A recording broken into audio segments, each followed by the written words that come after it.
Good morning, ladies and gentlemen. I'm meadsyreplays. Welcome back to the channel. Now we're going to have another look at the NC70, of course, the Polish tier 10 tank destroyer. Now what we're going to do is we're going to look at the armor profile and then get into a game, because at first thought I wasn't overly confident with the tank.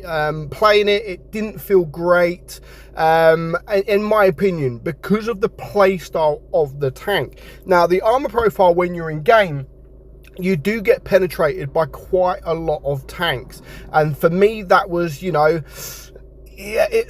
you've got this new mechanic. You've got this new mechanic where you do more damage up close. But the problem is when you're up close, you just get deleted by almost everything. So we're going to look at the armor profile and then we are going to get into a game. So as you can see, the armor profile, it's red. It is red, don't get me wrong. And it's decent. The armor profile is decent.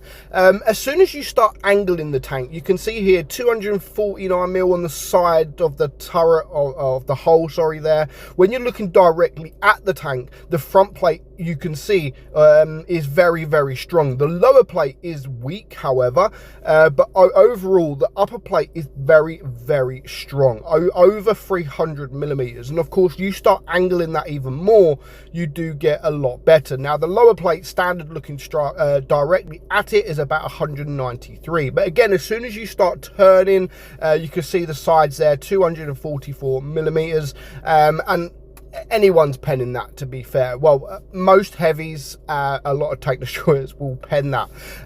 Medium tanks can struggle. Medium tanks will struggle. Now, we are looking at this from an E5. Now, as soon as the E5 switches to premium round, you can see there that it is very easily pennable. So let's just change the tank, shall we, to a different tank.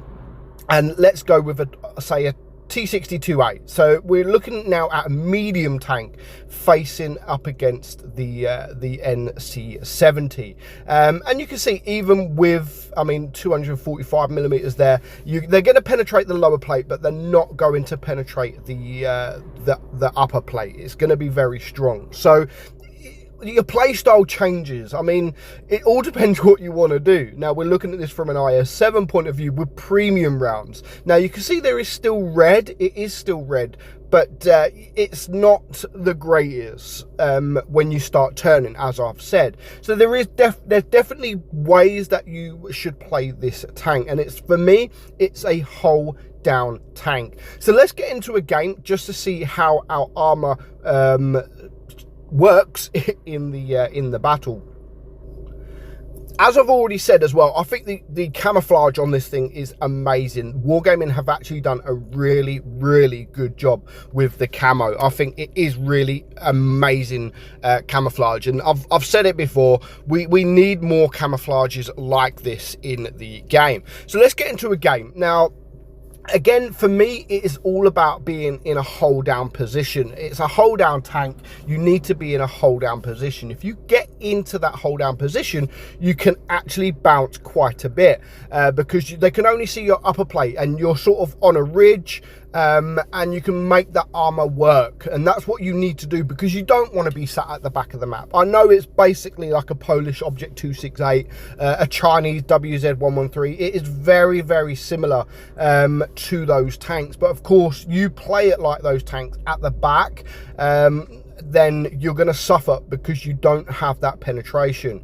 You can see there, yeah, we messed our shot up on the lower plate, but we managed to get ourselves on a ridge, and this is where, like I said, this is where you really do want to be because of your alpha. If you are front line in this thing, you could have upwards of 5,000 DPM. That is a lot of DPM. 5,000 DPM. That makes it the most in the game.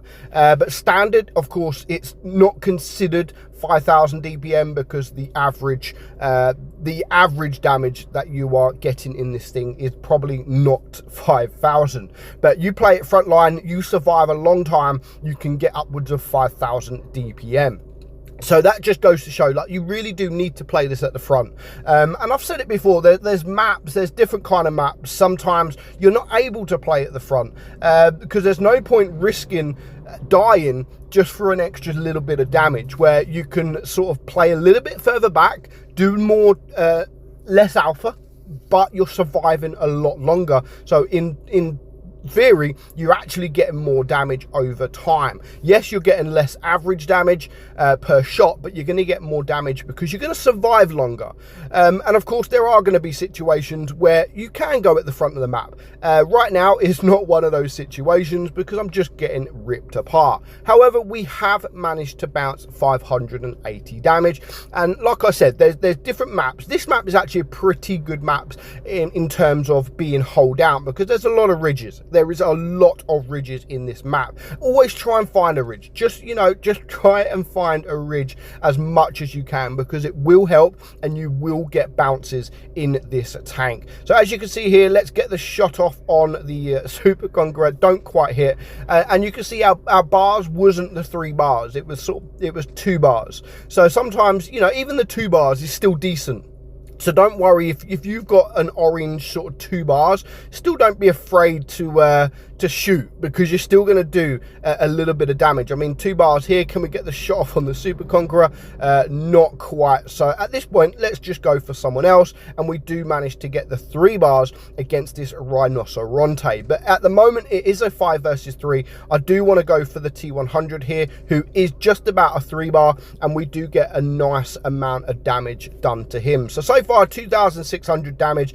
We don't want to be pushed by the T100 because, of course, he can absolutely destroy us. Another green bar shot there, just over 700. And you can see now the armor profile, when they have to look down, when they can only see the upper plate, is actually very, very strong. And like I said, it is a good tank, but it depends on this situation. It all depends on positioning, etc, etc. So let's just push and kill the T100 there. No idea what he was doing, and then it just leaves the enemy NC70 left alive. But we still managed to block 1,300 damage, 4k damage done as well, and I can still see some high damage gains being in this. I've looked at Blitz stars, not much at the moment, just over 7k at the moment, but I can still see some high damage games being done in this tank. Now again, I do like it. I like the mechanic. I think it's different, and it's always good to have a different thing come to Blitz. It will take getting used to, but overall the NC70 is a very, very good tank. Of course, frontline, you've got the DPM to absolutely destroy people, but don't risk yourself. Don't risk dying just for a one shot 700 and then you're going to die. Just try to find a ridge, and then you will perform a lot better in this so let me know what you think of the NC70 down below in the comments. But for now, hope you enjoyed today's video. I'm meadsy69, and I will catch you all soon. Bye bye.